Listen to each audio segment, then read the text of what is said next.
মানুষ না আমি কি গরু ছাগল নাকি?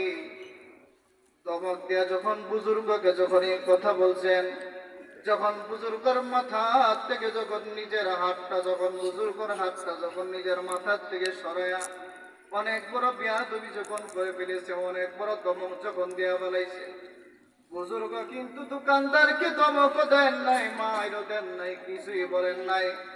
বরং বুজুর্গ দোকানদারকে দোকান থেকে নিজের হাতে নিচে নামাইছে, নিজের হাতে নিচে নামায়া নিজের মাথার পাগড়িটা দোকানদারের মাথায় বসায়া দিছে। আরো আওয়াজ করে জোরে বলেন